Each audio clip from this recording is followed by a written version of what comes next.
In the winter of 1962, a young nurse named Evelyn Marsh sat alone in a records room on an airbase in New Mexico and pressed record on a reel-to-reel machine that wasn't supposed to be running. What she captured in the next 4 minutes was not a voice. It was a rhythm, a pulse, something that beat where nothing human should have been beating. She kept that tape for 6 years. Then it disappeared from a locked drawer in her own home, and nobody, not her husband, not the base, not the men who came looking for it twice, ever explained how. That's the starting point. Everything else grows out from there. Let me begin with what can actually be verified and work outward from that ground. Evelyn Marsh was 26 years old in December 1962. A civilian contract nurse attached to the infirmary at a small auxiliary airfield outside Alamogordo, New Mexico. Her personnel file, what remains of it, shows an unremarkable service record. Competent, quiet, well regarded by supervising physicians. She had no history of exaggeration, no history of the kind of embellishment that makes a witness easy to dismiss. That matters, because everything that follows depends on whether you believe a careful woman can also be a truthful one. On the night of December 9th, she was called in off shift, not through the usual channel, not by the head nurse, but by a duty officer she didn't recognize, who gave her no explanation beyond medical support required. Section 4. Section 4. According to a facilities map later obtained through a 1994 records request filed by a private researcher named Carl Doyle, did not officially exist in the infirmary's documented layout. It appears once, faintly, penciled onto a maintenance blueprint from 1961, and nowhere else. She arrived to find a room she'd never been inside. Low light. A smell she couldn't place. Not antiseptic. Not anything she associated with a medical bay. And on a gurney against the far wall, something covered by a sheet that was, in her words, recorded decades later, the wrong shape for a person. I want to sit with that phrase, because it's the hinge the entire account turns on. Not a person. The wrong shape for one. As if her mind reached first for the category it knew, and only afterward understood that the category didn't fit. She was asked, by a physician she recognized only by face, never by name, to monitor vitals, nothing more. Watch the equipment. Note anything irregular. She was handed headphones connected to a stethoscope rig wired into a small reel recorder, sitting on a metal cart.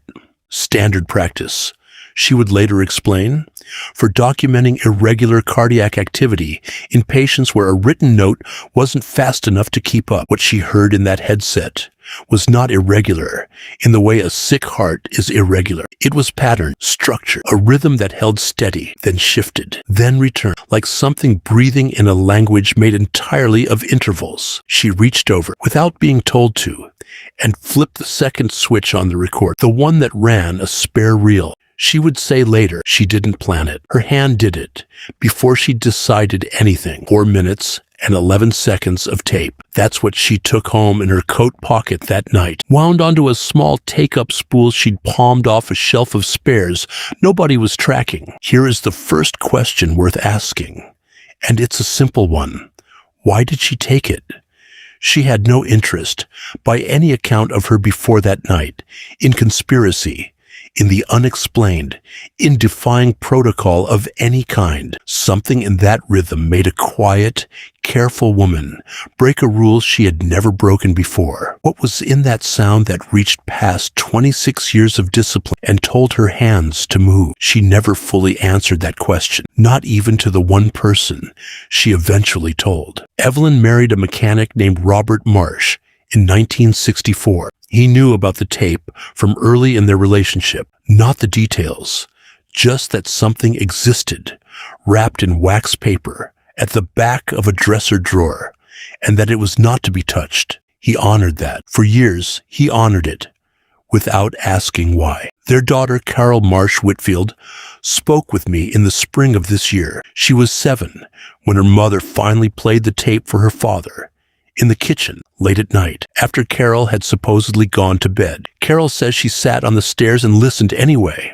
She described the sound as steady, and then not in a way that made the room feel colder. She was 7. She didn't have better language than that then, and she told me she still doesn't, 60 years later.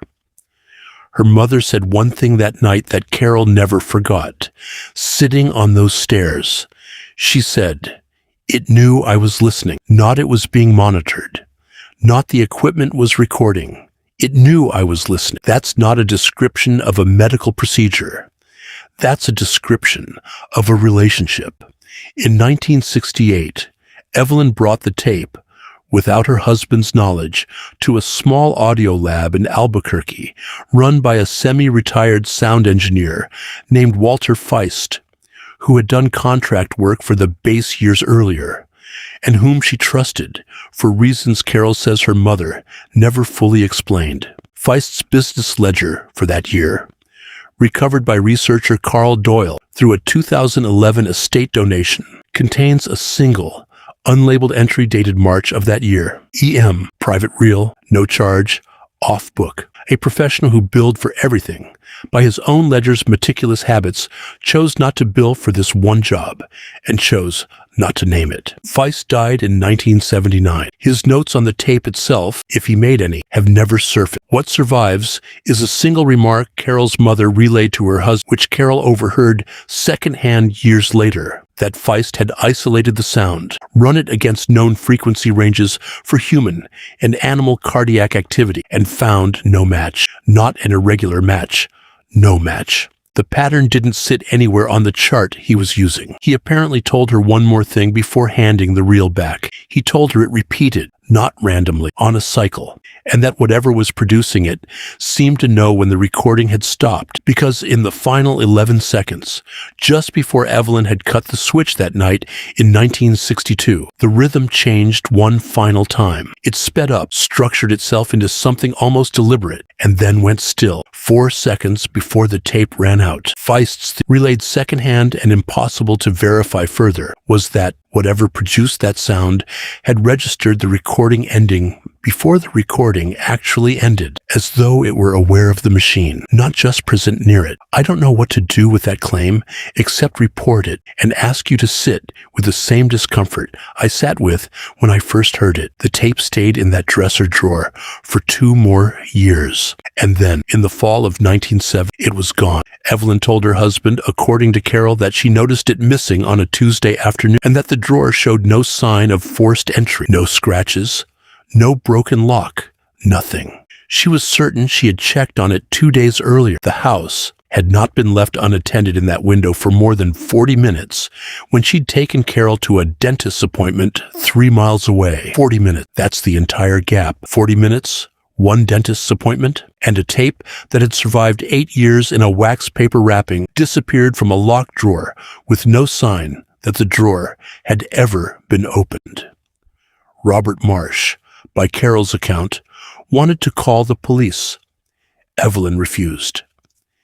Carol remembers her mother saying only, "It's not the kind of thing you report," and refusing to discuss it further that night, or in any night after. That refusal is where this story stops being about a missing object and starts being about the shape of what was around it. Because here is what I find impossible to set aside. Twice in this account, an outside party appears to know exactly what to look for, exactly where to find it, and exactly how to remove it without leaving evidence of removal. Once, allegedly, in 1966, when a man in civilian clothing came to the Marsh home asking pointed, oddly specific questions about audio equipment issued during Mrs. Marsh's period of service. Questions Robert found strange enough to mention to his brother in a letter that survives in a family collection, and once in 1970 when the tape itself vanished from a house that had been left alone for less time than it takes to get a cavity filled. Who was tracking a reel of tape that officially,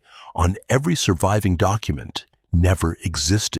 Carol Marsh Whitfield believes her mother knew more than she ever said, and believes specifically that her mother made contact at some point in the late 1960s with someone else who had heard something similar. She bases this on a single overheard phone call, undated in her memory, but placed sometime around 1969, in which her mother said quietly into the receiver, "You heard it too then. Good. I needed to know I wasn't the only one. I wasn't the only one."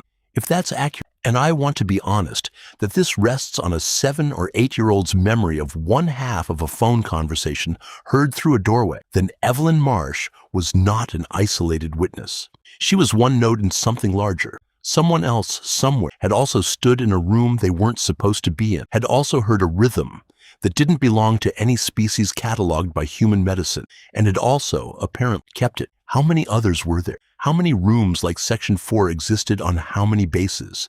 Staffed by how many nurses and technicians and physicians who were told simply to monitor, to note anything irregular, and to say nothing afterward? Evelyn Marsh died in 1994. Carol says her mother, in her final years, developed a habit that unsettled everyone around her without any of them quite being able to say why. She would sit very still in the evenings, in a chair by the window, and appear to be listening, not to the television, not to conversation in the room, to something else. When asked what she was doing, she would say only, "Waiting to see if it comes back around." A woman who had spent 32 years without the tape, without any physical evidence at all, still organizing quiet moments of her life around the possibility that a rhythm she'd heard once, for 4 minutes, in 1962, might return. What does that tell us? Either a woman carried an unexplainable trauma for 3 decades in a way that reorganized her private hours around it, or she carried a certainty, not a fear, a certainty that something out there was still, in some sense, keeping time with her. I keep returning to Walter Feist's observation, secondhand as it is, that the rhythm sped up and structured itself in the final seconds before the recording stopped, as though something on the other end of that sound had registered the ending before it happened. Because if that's true, if there's any truth buried in that secondhand fragment at all, then what Evelyn Marsh captured in 4 minutes and 11 seconds was not a passive biological signal. It was closer to a signature, something that knew it was being heard, and knew with unsettling precision exactly when it would stop being heard. And if that's the case, the question that matters isn't what the sound was, it's why it let itself be recorded at all. Was it an accident? A private nurse in the wrong room at the wrong hour, catching 4 minutes of something that was never meant for human ears? Or was there, somewhere in that structured cyclical pattern, something closer to an offering? A signal sent knowingly into a room with one uniformed, uncertain young woman standing close enough to catch it? I don't know. Carol doesn't know. Nobody left alive who was in that room, if anyone else is left alive at all, has ever come forward to say. What I keep coming back to is the phone call. "You heard it too then. Good. I needed to know I wasn't the only one."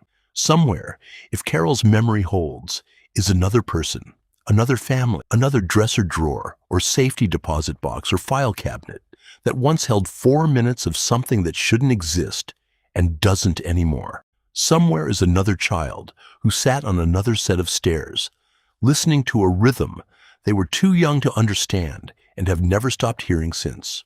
And somewhere, if Walter Feist's off-the-books ledger entry means anything at all, is a cycle that repeated in 1962 and repeated again in that final structured burst before the tape ran out and has perhaps never actually stopped, waiting to see if it comes back around. Maybe that's what Evelyn Marsh understood, sitting quietly by her window in the last years of her life, that some things don't end when the recording does. They just go on somewhere past the edge of what we're equipped to hear. And once in a great while, if you happen to be standing in the wrong room at the right hour, they let you catch 4 minutes of the rhythm, just long enough to know it was never really silenced to begin with.